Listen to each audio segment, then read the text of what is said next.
शांती. आज आहे 14/1/2024ची अव्यक्त बापदादांची अव्यक्त मुरली. रिवाइज डेट आहे 14/12/1997. मुरलीचे शीर्षक आहे व्यर्थ आणि निगेटिव्हला अवॉइड करून अवॉर्ड प्राप्त करण्यासाठी पात्र बना. व्यर्थ आणि निगेटिव्हला अवॉइड करून अवॉर्ड प्राप्त करण्यासाठी पात्र बना. आज बापदादा आपल्या परमात्म प्रेमाच्या पात्र अर्थात लायक आत्म्यांना बघत आहेत. परमात्म प्रेम आनंदमयी झुला आहे, ज्या सुखदायी झुल्यामध्ये सदैव झोके घेत राहतात. परमात्म प्रेम अनेक जन्मांच्या दुःखांना एका सेकंदामध्ये नाहीसे करते. परमात्म प्रेम सर्व शक्तींनी संपन्न आहे, जे निर्बल आत्म्यांना शक्तिशाली बनवते. अशा श्रेष्ठ परमात्म प्रेमाचे तुम्ही किती थोडेच आत्मे पात्र अर्थात लायक आहात. अशा श्रेष्ठ पात्र आत्म्यांना पाहून बापदादा हर्षित होतात. जसे बाबा हर्षित होतात तशी मुले देखील हर्षित होतात. परंतु नंबरवार बापदादा तर प्रत्येक मुलाला हृदयापासून हेच वरदान देतात की सदैव परमात्म प्रेमाच्या झुल्यामध्ये झोके घेणारे अविनाशी रत्न भव. या प्रेमाच्या झुल्यामधून मनरूपी पाय खाली ठेवू नका, कारण साऱ्या विश्वाच्या आत्म्यांमधून परम आत्म्याचे लाडके आहात, प्रिय आहात. तर बापदादा मुलांना हाच आशीर्वाद देत आहेत की याच परमात्म प्रेमामध्ये लवलीन राहा. अशा लवलीन आत्म्यांजवळ कोणतीही परस्थिती अथवा मायेची हलचल येऊ शकत नाही. पाय खाली ठेवता तर मायासुद्धा वेगवेगळे खेळ खेळायला येते, भिन्न भिन्न रूप धारण करून आकर्षित करते. लवलीन आत्म्यांच्या सर्व शक्तींसमोर माया डोळे वर करून सुद्धा बघू शकणार नाही. तुमचा तिसरा नेत्र ज्वालामुखी नेत्र मायेला शक्तिहीन करतो. तर तुम्ही सर्व जे विशेष आत्मे आहात, सर्व ब्राह्मणांना बापदादांद्वारे जन्मताच तिसरा नेत्र मिळालेला आहे. परंतु बाबा बघतात कधीकधी मुलांचा तिसरा नेत्र खूप मेहनतीचा पुरुषार्थ करता करता थकून जातो आणि थकल्या कारणाने बंद होऊन जातो. मायेचा देखील बघण्याचा डोळा खूप दूरदृष्टीवाला आहे, दुरूनच बघते. आता तर मायासुद्धा समजून गेली आहे की आता आपले राज्य गेले की गेले. त्यामुळे तुम्ही मायेला घाबरू नका. आनंदाने सर्व शक्तींच्या आधारे तिला निरोप द्या. येण्याचा चान्स देऊ नका, निरोप द्या. ती सुद्धा ब्राह्मण आत्म्यांवर, श्रेष्ठ आत्म्यांवर वार करून करून थकून गेली आहे. तुम्ही स्वतः कमजोरीमुळे मायेचे आवाहन करता, ती थकून गेली आहे. परंतु तुम्ही आवाहन करता तर ती सुद्धा चान्स घेते. आता शक्तिहीन झाली आहे. तुम्हा सर्वांचा अनुभव काय म्हणतो? आता मायेमध्ये पहिल्यासारखी ताकद आहे? तिच्यामध्ये शक्ती आहे का तुम्ही शक्तिशाली आहात? ती प्रयत्न तर करणार, कारण तुम्हीच आवाहन करता. तर ती चान्स का नाही देणार? कमजोर का बनता? बाबांचा हा प्रश्न आहे की मास्टर सर्वशक्तिमान आहात का नाही? सर्व मास्टर सर्वशक्तिमान आहात? कधी कधी सर्वशक्तिमान आहात का सदैव सर्वशक्तिमान आहात? कोण आहात? सदैव शक्तिशाली आहात. तर मायेला म्हणा की आता तू जा. तुम्ही तिला बोलावू नका. बाबा मायेला म्हणतात आता समाप्त कर. तर माया बाबांना म्हणते की हेच माझे आवाहन करतात. तर आता बाबा काय करणार?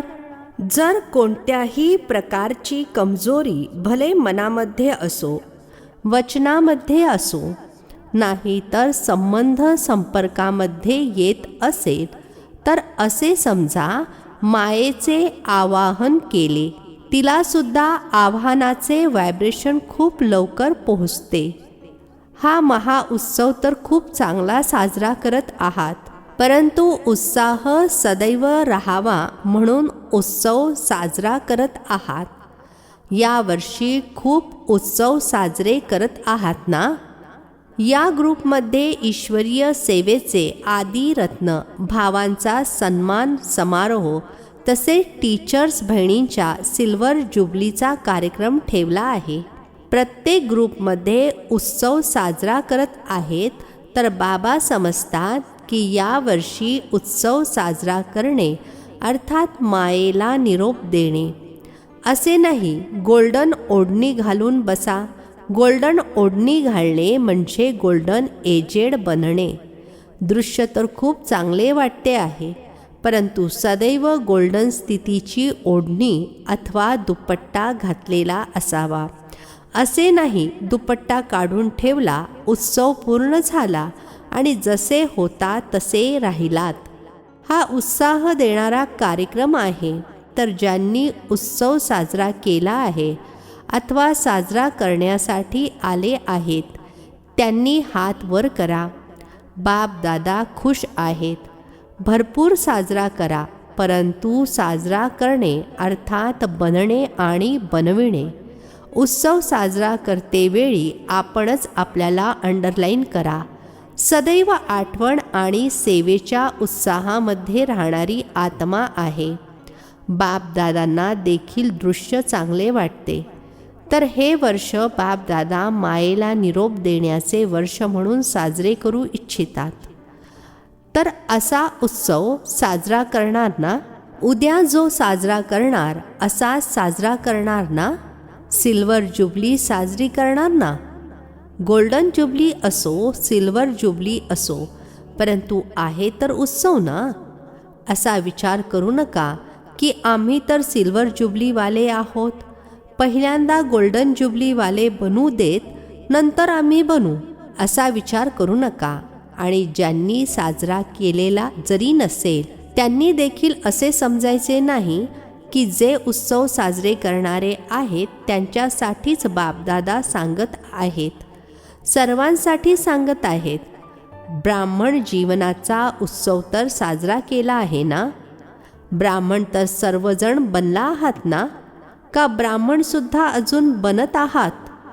बनला आहात.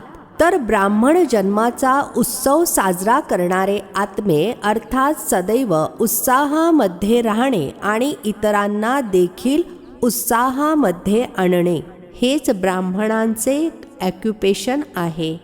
ते ब्राह्मण तर मुखाने कथा सांगतात. तुम्ही ब्राह्मण मुखाने बोलता ते देखील उत्साह देण्यासाठी बोलता.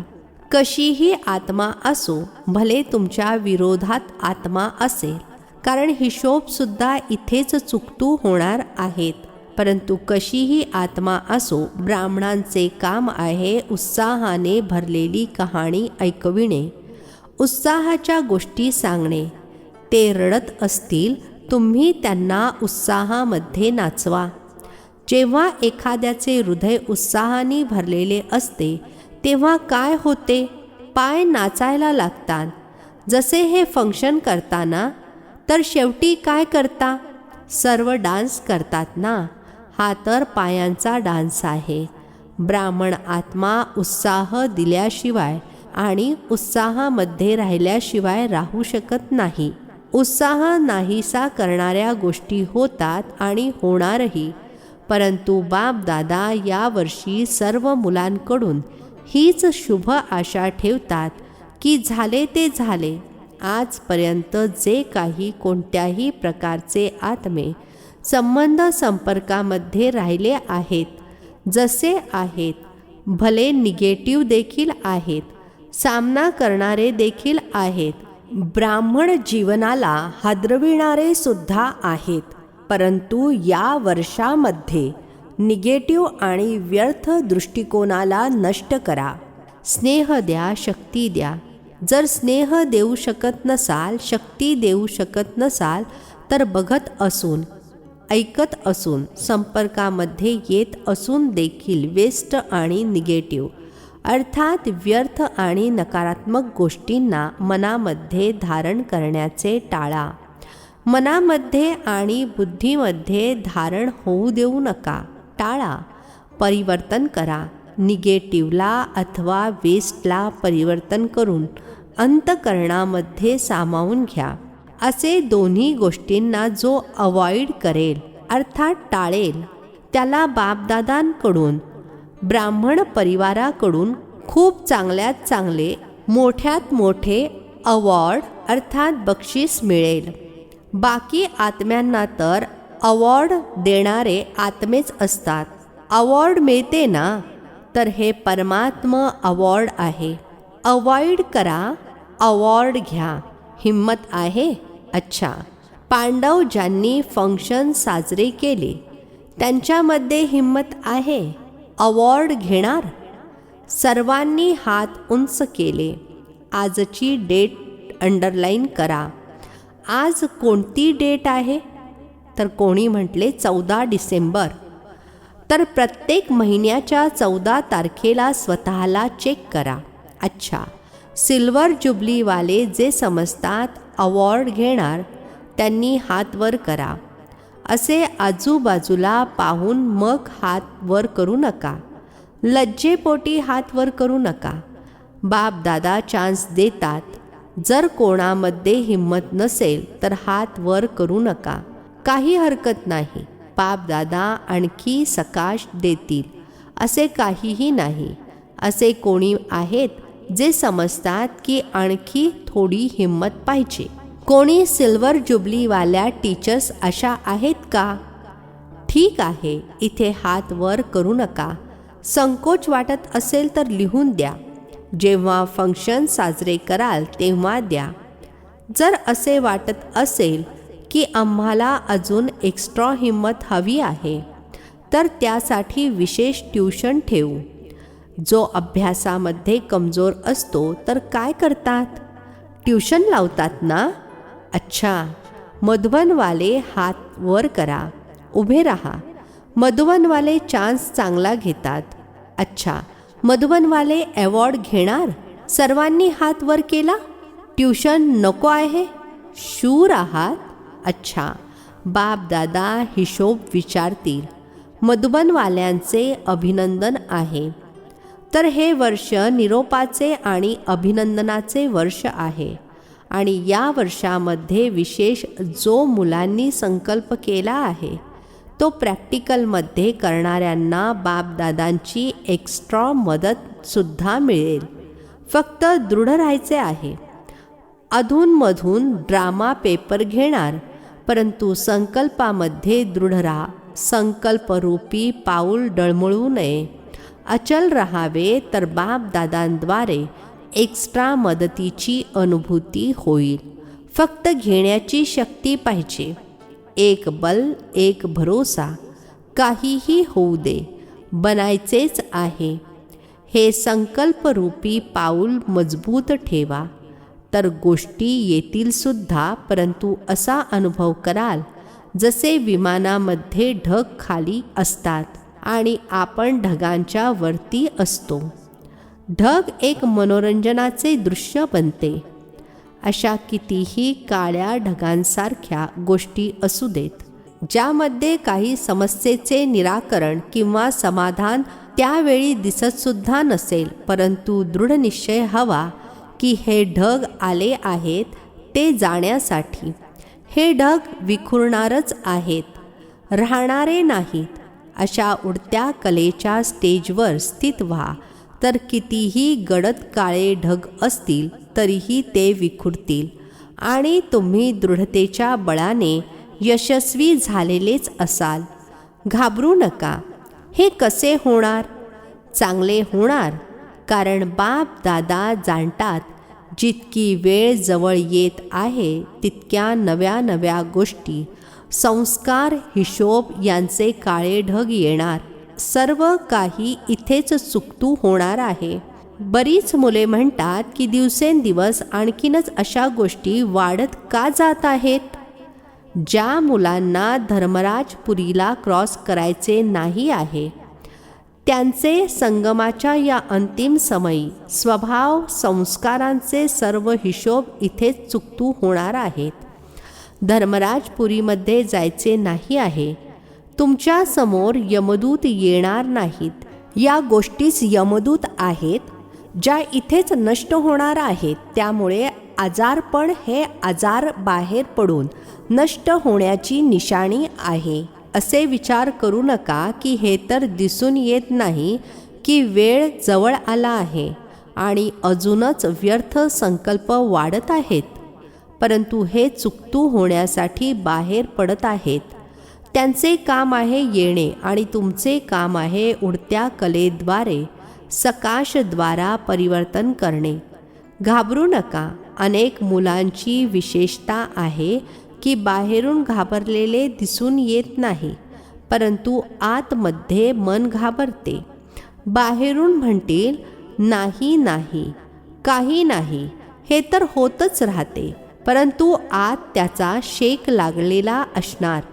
तर बाप दादा अगोदरच सांगत आहेत की घाबरून टाकणाऱ्या गोष्टी येतील, परंतु तुम्ही घाबरू नका. आपली शस्त्रे टाकून देऊ नका.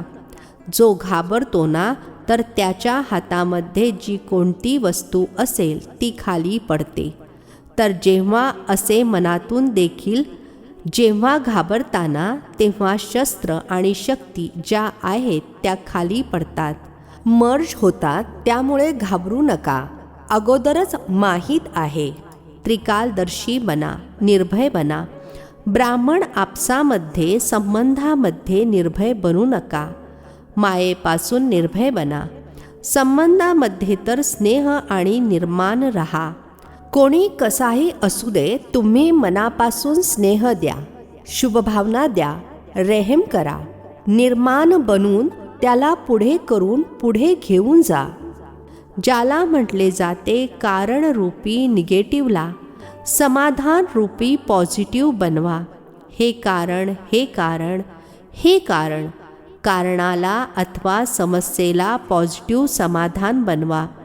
बापदादांना एका गोष्टीचे कधीकधी हसू येते. माहीत आहे कोणती गोष्ट? जाणता का? एका बाजूला तर चॅलेंज करतात, बाबा आम्ही प्रकृती जीत बनणार, प्रकृतीला सुद्धा परिवर्तन करणार. असे म्हणताना प्रकृतीला बदलणार ना, असे चॅलेंज करणारे प्रकृतीला परिवर्तन करू शकतात, परंतु जेव्हा संबंध संपर्कामध्ये कोणत्या गोष्टी होतात तर त्याचे समाधान करू शकत नाहीत, परिवर्तन करू शकत नाहीत. हसण्यासारखी गोष्ट आहे ना. प्रकृती जड आहे त्यासाठी तर चॅलेंज आहे, परंतु ब्राह्मण आत्म्यांना परिवर्तन करणे ते होत नाही. आणि मग काय विचार करतात? ते होऊ शकत नाही, हे होणारच नाही, होऊच शकत नाही, बदलूच शकत नाही. तर मग प्रकृतीला कसे काय बदलणार?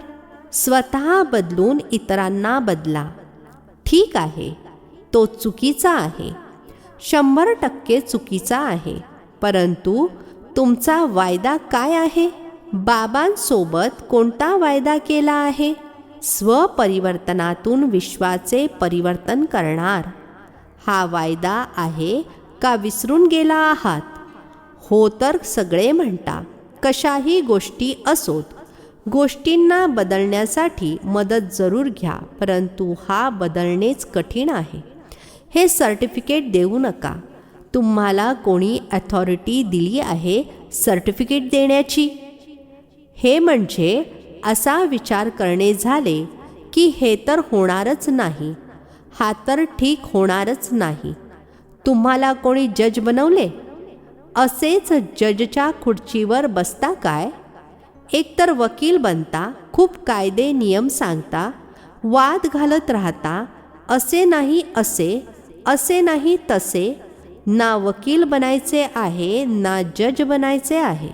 ही अथॉरिटी बापदादांनी दिलेली नाही आहे. जे निमित्त आहेत त्यांचा सहयोग घ्या. ते निमित्त आत्मेसुद्धा बापदादांच्या मताने करतात, आपले मनमत चालवत नाहीत. तर या वर्षामध्ये या सर्व गोष्टी नष्ट करा, अर्थात मनातून परिवर्तन करा, टाळा. वरच्यांना सांगितले, जबाबदारी संपली. तुमच्याकडून परिवर्तन होत नसेल तर निमित्त आत्म्यांपर्यंत पोहोचविणे हे तुमचे कर्तव्य आहे. मग स्वतः कायदा हातात घेऊ नका, तेव्हाच अवॉर्डसाठी लायक बनाल. तर सदैव उत्साहामध्ये राहा आणि उत्साह वाढवा. हेच स्मृतीमध्ये बापदादा इमर्ज करत आहेत. जेव्हा स्वतः उत्साहामध्ये राहाल तेव्हा सर्वांच्या हातामध्ये हात, अर्थात मनाच्या स्नेहाचा हात हातामध्ये घेऊन नाचाल, खुश राहाल.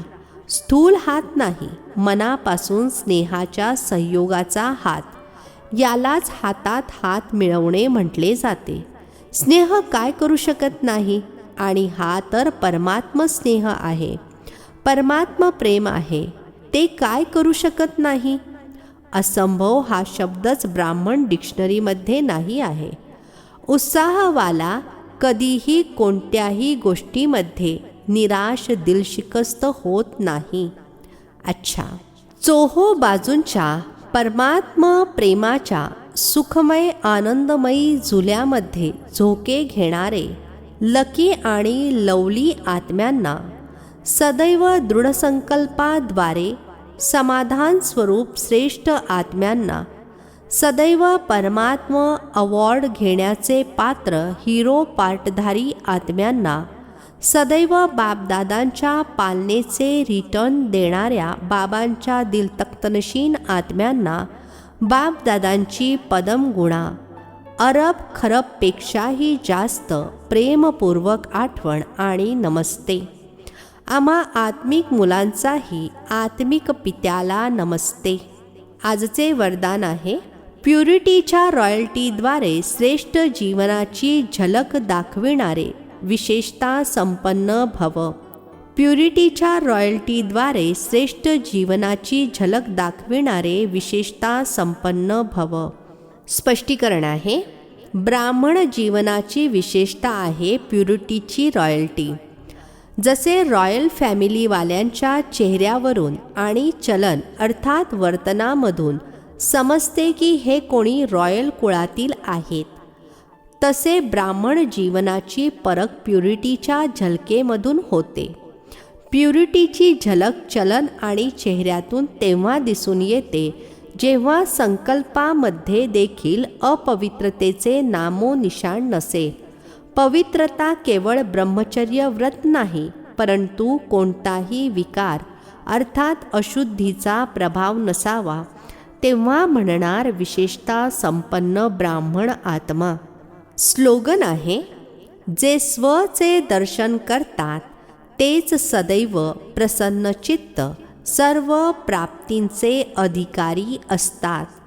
जे स्वचे दर्शन करतात ते सदैव प्रसन्नचित्त सर्व प्राप्तींचे अधिकारी असतात. अव्यक्ती सायलेन्सद्वारे डबल लाईट फरिश्ता स्थितीचा अनुभव करा. स्पष्टीकरण, जसे साकार रूपामध्ये एक ड्रेस चेंज करून दुसरा ड्रेस धारण करता, तसे साकार स्वरूपाची स्मृती सोडून आकारी फरिश्ता स्वरूप बना. फरिश्तेपणाचा ड्रेस सेकंदामध्ये धारण करा. हा अभ्यास बऱ्याच काळापासूनचा हवा, तेव्हाच अंतिम समयी पास होऊ शकाल. अच्छा, ओम शांती. नवनवीन मराठी व्हिडिओज प्राप्त करण्यासाठी सबस्क्राईब करा मराठी गॉड रिपोर्ट चॅनलला.